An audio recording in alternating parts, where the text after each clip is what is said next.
नमस्ते dear viewers. आज के इस वीडियो में हम लोग प्रिंसिपल देखेंगे कि भाई ऑप्टिकल फाइबर किस प्रिंसिपल पर बेस्ड होता है। इसके पहले हम लोगों ने ऑप्टिकल फाइबर से रिलेटेड लगभग सारी चीज़ों को देखा कि ऑप्टिकल फाइबर क्या होता है, इनके फादर कौन है ना। ऑप्टिकल फाइबर का फादर भी कहा जाता है किसी को, वो कौन है। ऑप्टिकल फाइबर जो है इसका क्या ज़रूरत पड़ गया इंट्रोड्यूस करवाने का, है ना। इसमें कैसे लाइट प्रोपेगेट करती है और साथ ही साथ देखा था इसके कोएक्सियल रीजन्स मतलब कंपोनेंट्स को।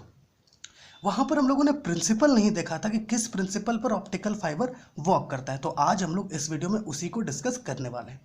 तो प्लीज़ इस वीडियो को आप पूरा देखिए। मेरा 100% गारंटी आपका जो डाउट्स है जो भी होगा सब कुछ क्लियर हो जाएगा इसमें। ओके, तो देखिए ऑप्टिकल फाइबर जो है टोटल इंटरनल रिफ्लेक्शन के प्रिंसिपल पर बेस्ड होता है। ऑप्टिकल फाइबर जो है ये टोटल इंटरनल रिफ्लेक्शन के प्रिंसिपल पर बेस्ड होता है। पिछली वीडियो में हम लोगों ने कहा था कि सेम फिगर था, वहाँ पर भी हम लोगों ने कहा था कि कोई मान लीजिए ये ऑप्टिकल फाइबर है, यहाँ लाइट लॉन्च करते हैं तो इसमें क्या होता है कि जो लाइट है वो ऑप्टिकल फाइबर के थ्रू जिगजैग पाथ में, है ना, दूसरे एंड जिगजैग पाथ को फॉलो करते हुए दूसरे एंड से निकलती है। साथ ही साथ यहाँ पर कुछ ऐसे भी लाइट रेज होती हैं जो ऑप्टिकल फाइबर से बाहर निकल जाती है सराउंडिंग्स में।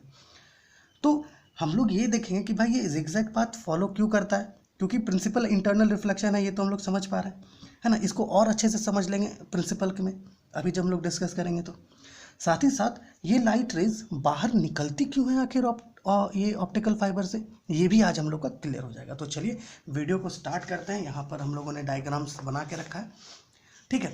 अभी इस डायग्राम में आपको क्या करना है, थोड़ा सा थिंग्स को समझना है।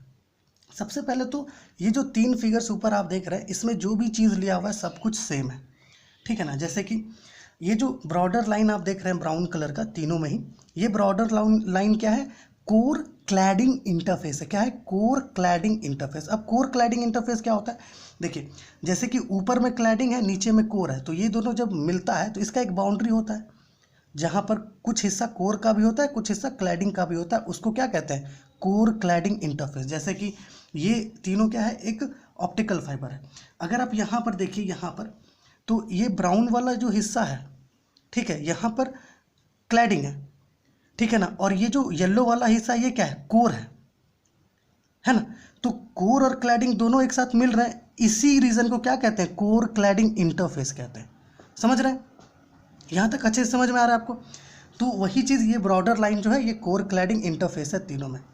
इस ब्रॉडर लाइन के ऊपर हम लोगों ने क्लैडिंग लिया है, इस ब्रॉडर लाइन के नीचे हम लोगों ने कोर लिया है। समझ में आ रहा है, ये जो ब्रॉडर लाइन है ब्राउन कलर का जो कोर क्लैडिंग इंटरफेस है, इसके ऊपर क्लैडिंग लिए हैं, इसके नीचे कोर लिए हैं, सब में बिल्कुल सेम फिगर है। साथ ही साथ जो रिफ्रैक्टिव इंडेक्स है क्लैडिंग का वो N1 है और कोर का रिफ्रैक्टिव इंडेक्स N2 है, ठीक है ना।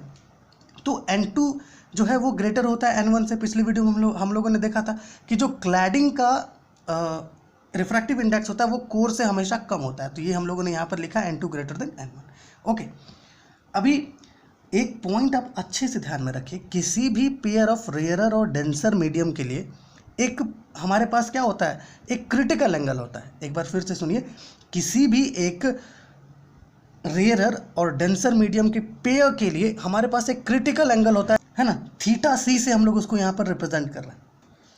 ओके, तो चलिए फिगर नंबर 1 में आइए। मान लीजिए ये जो ग्रीन कलर से ये जो लाइन आप देख रहे हैं ये कोई लाइट है जो हम लोगों ने यहाँ पर दिया, ठीक है। अब ये जो लाइट है जो यहाँ पर पहुँच रही है, ठीक है, अभी क्या ये डेंसर मीडियम में है, कोर को डेंसर ले लीजिए, क्लैडिंग को रेयरर ले लीजिए, ठीक है। तो हमें पता है कि यहाँ जो एंगल ऑफ इंसिडेंस बनेगा, चलिए मान लेते हैं कि ये एंगल ऑफ इंसिडेंस θ1 बनता है। तो अगर ये एंगल ऑफ इंसिडेंस θ1 जो है हमारा क्रिटिकल एंगल θc से अगर कम होता है, ठीक है ना, लेस देन होता है ना, तो इस केस में क्या होगा कि हमारा जो लाइट है वो रिफ्रैक्ट कर जाएगा दूसरे मीडियम में कुछ इस तरीके से और कोर क्लैडिंग इंटरफेस की तरफ बेंड कर जाएगा कुछ इस तरीके से।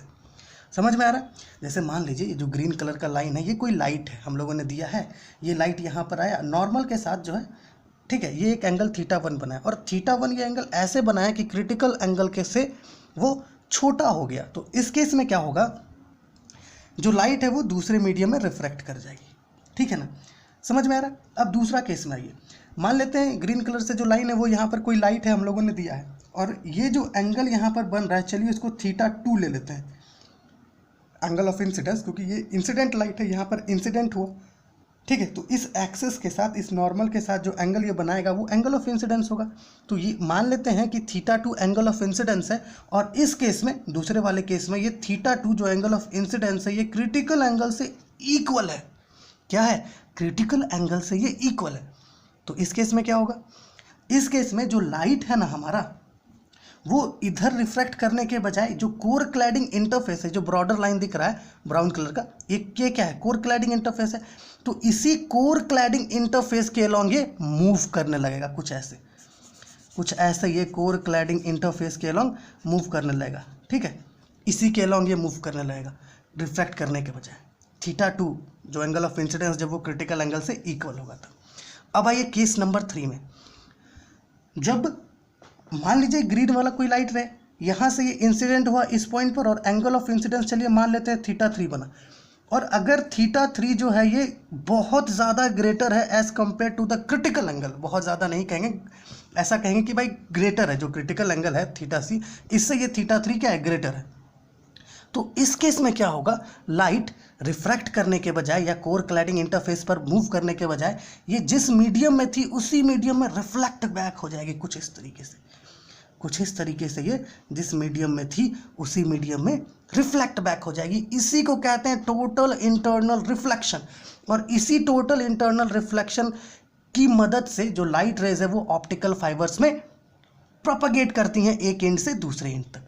समझ में आ रहा है? अब देखिए, ये तो समझ में आ गया ना कि जब टोटल इंटरनल रिफ्लेक्शन कब होता है?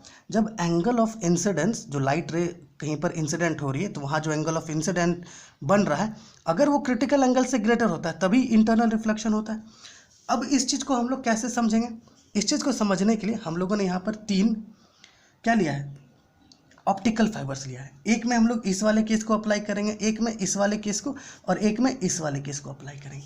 इससे क्या होगा? आपका पूरा कंसेप्ट क्लियर हो जाएगा कि भाई कैसे ये वर्क करता है, ठीक है। चलिए मान लीजिए कुछ क्षण के लिए कि भाई हम लोग यहाँ से कोई लाइट रे जो है इसको देते हैं, ठीक है, यहाँ से कोई लाइट रे, ग्रीन कलर का कोई लाइट रे यहाँ से दिया, और ये लाइट रे यहाँ पर आया, ओके, यहाँ पर ये लाइट रे आया। अब अगर यहाँ से हम लोग एक नॉर्मल ड्रॉ कर दें, एक नॉर्मल यहाँ से ड्रॉ कर दिए हम लोग, अब ये जो लाइट रे आया इस ऑप्टिकल फाइबर में ऐसे, तो ये कुछ एंगल बनाएगा, एंगल ऑफ इंसिडेंस इस नॉर्मल के साथ। तो चलिए मान लेते हैं ये जो एंगल ऑफ इंसिडेंस यहाँ पर बना, ये एंगल ऑफ इंसिडेंस θ1 है, और ये θ1 क्रिटिकल एंगल से बहुत छोटा है। तो इस केस में क्या होगा? सबसे पहले ये लाइट जो है यहाँ से रिफ्रैक्ट करके कहाँ चली जाएगी? क्लैडिंग में चली जाएगी, फिर क्लैडिंग से ये रिफ्रैक्ट करके वापस से यहाँ से बाहर निकल जाएगी ऑप्टिकल फाइबर से। तो ये समझ में आ रहा है कि ऑप्टिकल फाइबर से लाइट रे कब बाहर निकलती है? जब एंगल ऑफ इंसिडेंट क्या हो? क्रिटिकल एंगल से छोटा हो। समझ रहे हैं ना? उस केस में जो लाइट रेज है वो बाहर निकल जाती है। चलिए दूसरे केस में आइए। चलिए मान लेते हैं यहाँ से कोई लाइट रे छोड़ा गया, यहाँ पर लाइट रे आया, यहाँ पर एक नॉर्मल बना लेते हैं, और जो एंगल ऑफ, क्योंकि देखिए ये इंसिडेंट लाइट रे, ये वहाँ जा कर के इंसिडेंट हुई तो वहाँ पर कुछ एंगल ऑफ इंसिडेंस बनाएगी। तो मान लीजिए यहाँ जो ये एंगल ऑफ इंसिडेंस बनाती है यहाँ पर, वो θ2 है। क्या है? θ2 है। अब अगर ये θ2 क्रिटिकल एंगल से इक्वल होती है, जैसे इस केस में हो रहा था, तो इस केस में क्या होगा कि जो लाइट रे है ये कोर क्लैडिंग इंटरफेस के अलोंग मूव करने लगेगी, कोर क्लैडिंग इंटरफेस के अलोंग मूव करने लगेगी, कोर में आने के बजाय, है ना, जैसे कि इसमें हो रहा था यहाँ पर।